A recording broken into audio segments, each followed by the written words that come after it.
You're walking through a room you've never seen before. A song plays on the radio. Someone laughs in the kitchen. And suddenly, for less than 2 seconds, you know this moment. Not remember it. Know it. Like you've lived it before. In this exact order. With this exact laugh. Then it's gone. You call it déjà vu. You shrug it off. You blame tiredness or stress or too much coffee. But the real answer is far stranger than anything your shrug can explain. What if déjà vu isn't a memory error at all? What if it's a glitch, a flicker, a tiny tear in the smooth fabric of time that your brain wasn't supposed to notice but did? For most of human history, déjà vu was treated as a message, not a malfunction. Ancient Greek philosophers wrote about the strange sensation of having lived a moment before. Buddhist traditions folded it into ideas of reincarnation, a flicker of a past life bleeding into this one. Even St. Augustine, writing in the 4th century, described a feeling he called falsae memoriae, false memories, moments that felt borrowed from somewhere else. For thousands of years, nobody had a better explanation, so they reached for the only framework available: fate, past lives, divine messages. The feeling was too specific, too vivid to be nothing. Then science got involved, and things got even stranger. In 1955, French psychiatrist Vernon Knepp gave the phenomenon its modern definition. He described déjà vu as a subjective, inappropriate impression of familiarity with a present experience based on an undefined past. Translation: your brain insists you've seen this before, but it can't tell you when, where, or how. That word, inappropriate, is doing a lot of work. Because the familiarity isn't wrong because nothing is happening.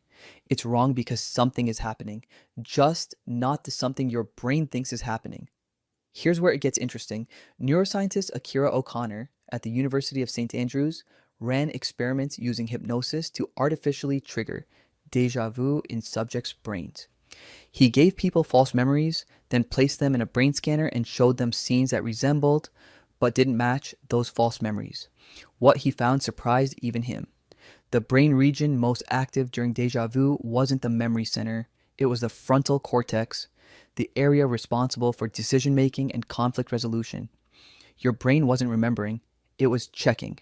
Checking what exactly? O'Connor's theory is that déjà vu is your brain's fact-checking system catching itself in the act of almost remembering something wrong, then correcting the error in real time. You feel a flicker of false familiarity. Your frontal cortex catches it, flags it, suppresses it. And what you experience, the eerie feeling of déjà vu, is a leftover signal from that correction. In other words, déjà vu might be a sign your memory is working perfectly, not malfunctioning, self-auditing. But that's only one theory. And it doesn't explain everything, because some cases of déjà vu come paired with something else entirely. A feeling that you don't just recognize the moment, but that you know what happens next. This is where things shift from neuroscience into far murkier territory. In the late 1980s, physicist Russell Targ, formerly of Stanford Research Institute, conducted classified experiments for the US government on a phenomenon called precognitive remote viewing.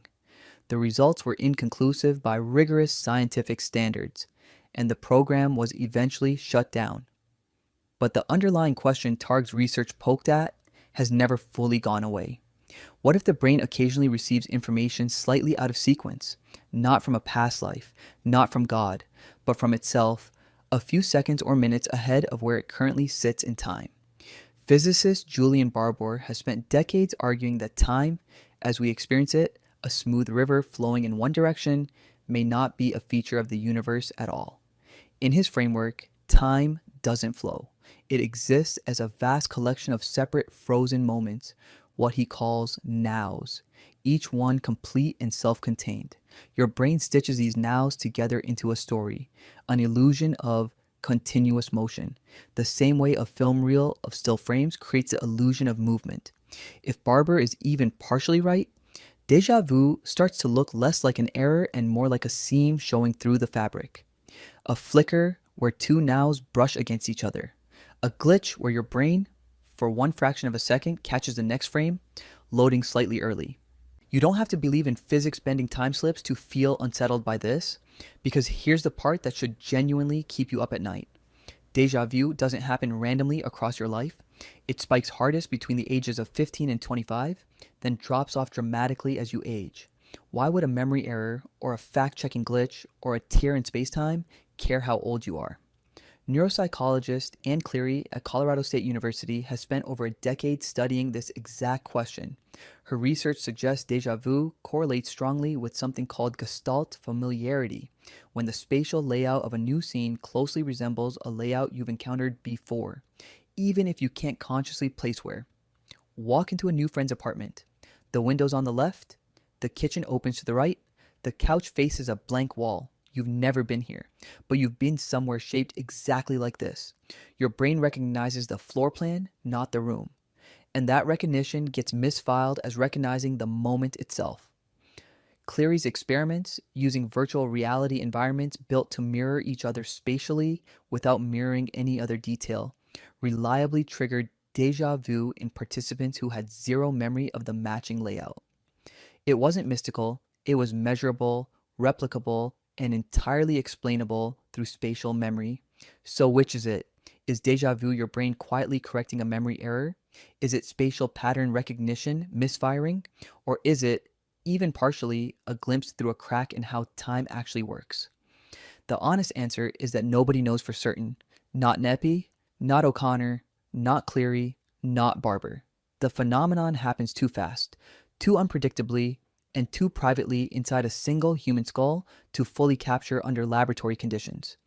Every theory explains some cases, none of them explain all of them, but maybe that uncertainty is the most honest part of the story.